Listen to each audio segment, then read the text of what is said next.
আসসালামু আলাইকুম বাচ্চা কাচ্চারা, আশা করি প্রত্যেকে খুবই ভালো আছো। আজকে তোমাদের এই রসায়ন বইয়ের আমরা ঠিক 264 নাম্বার পেজ, 265 নাম্বার পেজ এবং 266 নাম্বার পেজ, এই তিনটা পেজ পড়ার চেষ্টা করব। অর্থাৎ ঠিক এই যে বইটা দেখতেছো তোমাদের, এই যে তোমাদের রসায়ন বই, এই এই পেজটা পড়ার চেষ্টা করব। যে এই পেজগুলো আসলে কেউ পড়তে চাও না, পড়তে খুব কঠিন কঠিন মনে হয়, কিন্তু আজকে আমি ক্লাসের মধ্যে জিনিসটা এমন ভাবে সাজিয়ে দিব ইনশাআল্লাহ, তোমাদের আর কোনো রকম প্যারাই হবে না ইনশাআল্লাহ। সো চলো আমরা শুরু করি আসলে।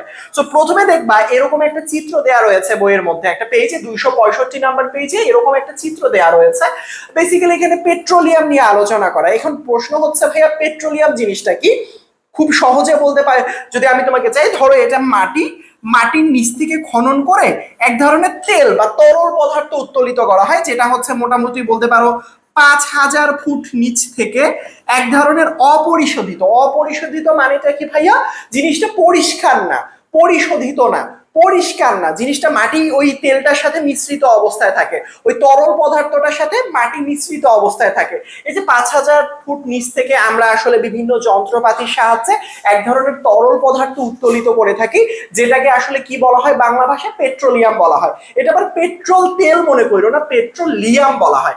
এখন দেখো আমি তোমাদেরকে যদি বলতে চাই ভাইয়া, ধরো তুমি মাটির নিচ থেকে, ধরো 5,000 ফুট নিচ থেকে এই যে ধরো তুমি এটা একটা পেট্রোলিয়াম পেয়ে গিয়েছো, এক ধরনের তরল পদার্থ, এক ধরনের তরল পদার্থ তুমি 5,000 ফুট থেকে তুমি কি পেয়ে মানে পেয়ে গেছো, ধরে নিলাম পেয়ে গেছো। এখন তুমি এই যে তেলটা যে তুমি পাইলা, এই তেলটা মনে করো এইটা, অর্থাৎ তুমি যে 5,000 ফুট নিচ থেকে যে তরল পদার্থটা পেয়েছো, এটা এখানে রয়েছে। এই তরল পদার্থটাকে তুমি বিভিন্ন তাপমাত্রায় হিট দিচ্ছ বা তাপ দিচ্ছ। ধরো তুমি যদি এই যে পেট্রোলিয়ামটাকে 20 ডিগ্রি সেন্টিগ্রেড তাপমাত্রায় হিট দাও, তাহলে তুমি পেট্রোলিয়াম গ্যাস পেতে পারো। আবার এই সেম জিনিসটাকে তুমি যদি 20 ডিগ্রি থেকে একটু তাপমাত্রাটা বাড়িয়ে তুমি 20 ডিগ্রি সেন্টিগ্রেড থেকে 70 ডিগ্রি সেন্টিগ্রেড করলা, তাহলে তুমি গ্যাসোলিন পাবা। যে জিনিসটা পাবা সেটার নাম হবে গ্যাসোলিন। তুমি তাপমাত্রাটা আরেকটু বাড়ালে, 70 থেকে 120 ডিগ্রি সেন্টিগ্রেড করলা, তাহলে তুমি তখন যে পদার্থটা পাবা এই একটা জিনিস থেকে, সেটা হচ্ছে ন্যাপথা। তুমি যদি 170 ডিগ্রি দাও, তাহলে হয়ে যাবে যেটা, সেটা হচ্ছে কেরোসিন। তার পরবর্তীতে যদি তুমি হচ্ছে গিয়ে তোমার 270 দাও, তাহলে সেটা হবে ডিজেল। এর পরবর্তীতে 340 আরো তাপমাত্রায় লুব্রিকেটিং তেল, জ্বালানি তেল এবং বিটুমিন তৈরি হবে 340 ডিগ্রি সেন্টিগ্রেড তাপমাত্রা তুমি যদি এটাকে হিট দাও। আসলে বেসিক যে জিনিসটা আমি তোমাদেরকে বুঝাতে চাচ্ছি বাবা, সেটা হচ্ছে খুব ভালো করে বুঝো। একটা জিনিস তুমি পাইলা, বিভিন্ন তাপমাত্রায় হিট দিচ্ছ, যদি কম তাপমাত্রায় হিট দাও এটা পাবা, তার থেকে একটু দাও এটা পাবা। তার মানে তোমার মানে মাদার যে কম্পাউন্ডটা রয়েছে, মেইন যে কম্পাউন্ড, তুমি যে এই কম্পাউন্ডটা পাচ্ছ, ধরো এখানের মধ্যে তুমি এ পেয়েছো, কি পেয়েছো? উত্তর এ।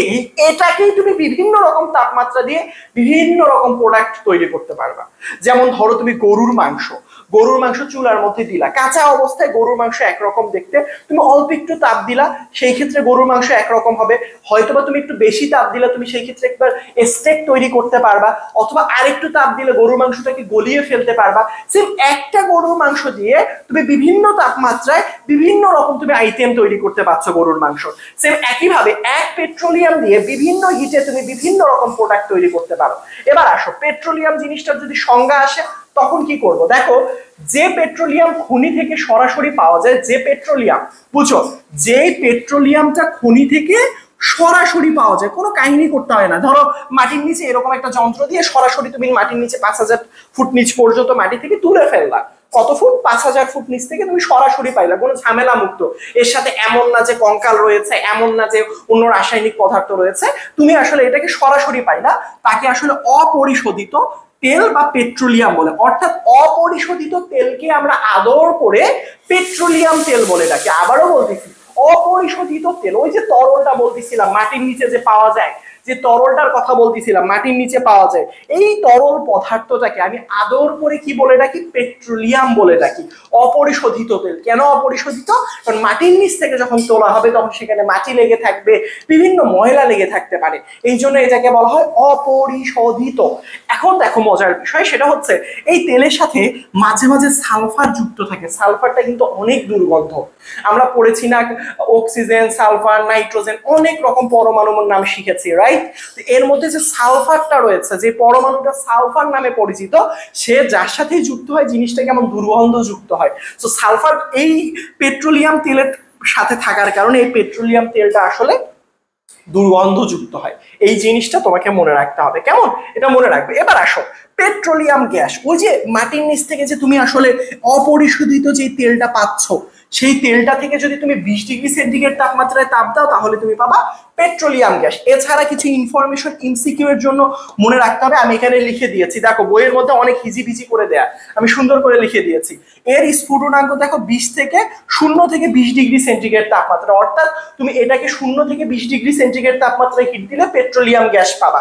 এর হাইড্রোকার্বনে, মানে এখানে এটা যেহেতু একটা হাইড্রোকার্বন, অর্থাৎ কার্বন এবং হাইড্রোজেন সমন্বিত যৌগ দিয়ে গঠিত, এখানে কার্বন মানে কার্বনের সংখ্যা 1 থেকে 4 পর্যন্ত হতে পারে। তার পরবর্তীতে দেখো পেট্রোলিয়াম গ্যাসে শতকরা 2 ভাগ পেট্রোলিয়াম থাকে, অর্থাৎ তুমি যদি এখান থেকে 100 গ্রাম অপরিশোধিত তেল উত্তোলিত করো, তাহলে এই পেট্রোলিয়াম গ্যাস থাকে 2 গ্রাম আসলে, অর্থাৎ মানে 100 ভাগে 2 ভাগ থাকে। বুঝতে পেরেছো? তার পরবর্তীতে একটা জিনিস মনে রাখতে হবে, এলপিজি অর্থাৎ হচ্ছে লিকুইফাইড পেট্রোলিয়াম গ্যাস, মানে এই যে দেখো এই যে তোমার পেট্রোলিয়াম গ্যাসটা রয়েছে, এর আরেকটা নাম আছে পেট্রোলিয়াম গ্যাসের, এটা কিন্তু পেট্রোলিয়াম না, এটা পেট্রোলিয়াম গ্যাস। আমরা যেটা নিচে পাচ্ছি সেটাকে পেট্রোলিয়াম বলি, বাট এই পেট্রোলিয়ামটাকে যখন আমি তাপ দিব তখন সেটা হবে পেট্রোলিয়াম গ্যাস। এই পেট্রোলিয়াম গ্যাসকে আদর করে আমরা এলপিজি অথবা লিকুইফাইড পেট্রোলিয়াম গ্যাস নামেও ডাকতে পারি, যেটা রান্নার কাজে ব্যবহার করা হয়। আজকে কুইজ নাম্বার 1, নিচের কোনটাকে লিকুইফাইড পেট্রোলিয়াম গ্যাস বলা হয়? তুমি একটু উত্তরটা অবশ্যই অবশ্যই কমেন্টের মধ্যে জানিয়ে দিবা, আমি এটা দেখবো তুমি উত্তরটা পারলা কিনা। তারপরে আসো পেট্রোল, ওই যে দেখো যদি তুমি এই যে দেখো এই গ্যাসটাকে, এই যে দেখো এইটাকে এই যে অপরিশোধিত তেলকে 21 থেকে 70 ডিগ্রি সেন্টিগ্রেড তাপমাত্রায় তাপ হিট করো, তাহলে সেখানে গ্যাসোলিন পেতে পারো। তার মানে একটু তাপ যদি বাড়াও পেট্রোলিয়াম গ্যাস থেকে তুমি গ্যাসোলিন পেয়ে যাবা, অর্থাৎ সেটার তাপমাত্রা কত? এগুলো খুবই এমসিকিউতে আসে, 21 থেকে 70 ডিগ্রি সেন্টিগ্রেড। এবং এখানে কার্বন মানে এই যৌগগুলোতে এর আগে 1 থেকে 4 পর্যন্ত কার্বন ছিল, এবার হচ্ছে 5 থেকে 10 পর্যন্ত কার্বন থাকে এই সকল যৌগে। তার পরবর্তীতে এর আগে শতকরা 2 ভাগ পাওয়া গিয়েছিল পেট্রোলিয়াম গ্যাস, এই ক্ষেত্রে শতকরা 5 ভাগ পাওয়া যায়। তবে সব থেকে ইম্পর্টেন্ট, একে যেমন আমরা আদর করে এলপিজি গ্যাস নামে ডাকতাম, পেট্রোলিয়ামকে এলপিজি বলে ডাকতাম, ঠিক একইভাবে পেট্রোলকে আদর করে আমরা গ্যাসোলিন নামে ডাকতাম। মনে রাখতে হবে কিন্তু কি নামে? গ্যাসোলিন, খুবই ইম্পর্টেন্ট। এখন পরের এমসিকিউটা তোমাদের নিচের কোনটাকে গ্যাসোলিন বলা হয়? অবশ্যই এইগুলো কিন্তু বোর্ড পরীক্ষায় আসা প্রশ্ন, অবশ্যই কমেন্ট সেকশনে জানিয়ে দিবা। তার পরবর্তীতে দেখো ন্যাপথা, এর পরের যে পার্টটা থাকে সেটা হচ্ছে ন্যাপথা। এই যে দেখো অপরিশোধিত তেল যদি তুমি 70-এর উপর অর্থাৎ 71 থেকে 120 ডিগ্রি সেন্টিগ্রেড তাপমাত্রায় হিট করো তখন ন্যাপথা পাওয়া যায়। এটা আমার যতদূর মনে করে ঢাকা বোর্ডে আসা একটা প্রশ্ন, বুঝতে পেরেছো? সো এটার স্ফুটনাঙ্ক কত? এইটা এসেছে 71 থেকে 120 ডিগ্রি সেন্টিগ্রেড তাপমাত্রা। এই তাপমাত্রায় যদি তুমি এই অপরিশোধিত তেলটাকে অথবা পেট্রোলিয়াম তেলটাকে হিট করো তাহলে তুমি ন্যাপথা পাবা। বুঝতে পেরেছো? তার পরবর্তীতে এখানের মধ্যে কার্বনের সংখ্যা হচ্ছে 7 থেকে 14 পর্যন্ত। প্রথমটা ছিল হচ্ছে গিয়ে তোমার 1 থেকে 4, পরেরটা 5 থেকে 7, এরকম কিছু, এটা হচ্ছে 7 থেকে 10। পেট্রোলিয়ামে 10 ভাগ আসলে ন্যাপথা থাকে। এগুলো এমসিকিউ এর জন্য মনে রাখবো। কেরোসিনের কথা বলতে গেলে ওই যে পরের ধাপটা হচ্ছে কেরোসিন। এই যে অপরিশোধিত তেল যদি 121 থেকে 170 ডিগ্রি পর্যন্ত হিট দেয় তাহলে সেখানে কি পাওয়া যাবে বলো তো ভাইয়া? তাহলে সেখানে কেরোসিন পাওয়া যাবে। ইনফরমেশন গুলো মুখস্থ রাখবে। এখানে কার্বন সংখ্যা 11 থেকে 16 থাকে। পেট্রোলিয়ামে শতকরা 13 ভাগ আসলে কেরোসিন থাকে, 13 ভাগ, আস্তে আস্তে বাড়তেছে, 2 ভাগ, পরেরটা হচ্ছে 5 ভাগ, পরেরটা ধরো এরকম করে যে প্রত্যেকটা এক একটা, পরেরটা 10 ভাগ, এই ভাগগুলো একটু মনে রাখবা। দেখো পেট্রোলিয়ামের এই যে কেরোসিনটাকে ইউজ করে জেট ইঞ্জিনের জ্বালানি হিসেবে ব্যবহার করে। খুবই ইম্পর্টেন্ট কথা, জেট জ্বাল মানে ওই প্লেন সাই করে যে আকাশে উড়ে না, এইখানে যে জ্বালানি, অর্থাৎ একে তো তেল দিতে হয়। যেমন তুমি বাইকের মধ্যে তেল দিতে হয় অথবা হচ্ছে গাড়িতে তেল দিতে হয়, কেন? কারণ গাড়ি চালানোর জন্য। সেম একইভাবে কেরোসিনটা আসলে দিতে হয় হচ্ছে ওই বিমান, যেগুলো খুবই দ্রুতগামী বিমান তাদেরকে জেট বলা হয়। বুঝতে পেরেছো? সেখানে আসলে কেরোসিন দিতে হয়, মনে রাখতে হবে। তারপরে আসা হচ্ছে ডিজেলের কথা বললে এই যে দেখো ডিজেল, দেখো এই অপরিশোধিত তেলটা যদি তুমি এই 170 থেকে এরপর থেকে 270 পর্যন্ত হিট দাও তাহলে যেটা পাবা সেটা হচ্ছে ডিজেল। বুঝতে পেরেছো? এই ক্ষেত্রে কার্বনের সংখ্যা হচ্ছে 17 থেকে 20 এবং এখানে দেখো যানবাহনের জ্বালানি পিচ্ছিল কারক পদার্থ দ্রাবক হিসেবে ব্যবহার করা হয়। খুবই ইম্পর্টেন্ট, ডিজেলটা অনেকেই তোমরা দেখেছো, সো এইগুলো মনে রাখতে হবে। তার পরবর্তীতে প্যারাফিন মোম, এই যে দেখো এই যে এইখানে ধরো অপরিশোধিত তেল, এই যে দেখো এখানের মধ্যে প্যারাফিন তেল বা লুব্রিকেটিং তেল, এটা তো চলে গেল। তারপরে এই যে এই পার্টটা, পরের পার্টটাকে আসলে বোঝানো হচ্ছে। দেখো ভালো করে খেয়াল করে, এই স্ফুটনাঙ্ক 271 থেকে 340 ডিগ্রি সেন্টিগ্রেড। এই যে দেখো 271 থেকে, এই যে 271 থেকে 340 ডিগ্রি সেন্টিগ্রেড তাপমাত্রা।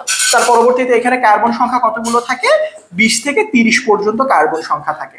প্যারাফিন, মোম, হ্যাঁ, ট্রয়লিস এবং ভেসলিন তৈরিতে, ভেসলিন তো তোমরা চিনো, যে ঠোঁটে দেয় না ভেসলিন, এই ভেসলিন। তো এইটা আই হোপ তোমাদের মনে থাকবে, বুঝতে পেরেছ? এইটা একটু মনে রাখবা, ট্রয়লিস এবং ভেসলিন তৈরিতে কোনটা ব্যবহার করা হয়? প্যারাফিন, মোম ব্যবহার করা হয়। খুবই গুরুত্বপূর্ণ, মনে রাখবা। এটা দিয়ে কিন্তু এমসিকিউ আসে। লাস্ট ওয়ান দেখো, পিচ। অর্থাৎ দেখো এই যে এখানের মধ্যে অপরিশোধিত তেলটাকে যদি তুমি 340 ডিগ্রি সেন্টিগ্রেড তাপমাত্রা থেকে এর থেকে বেশি, 340-এর থেকে বেশিতে হিট দাও, তাহলে বিটুমিন পাওয়া যায়। এই বিটুমিন এর কার্বন সংখ্যা কতগুলো থাকে? 30-এর বেশি থাকে।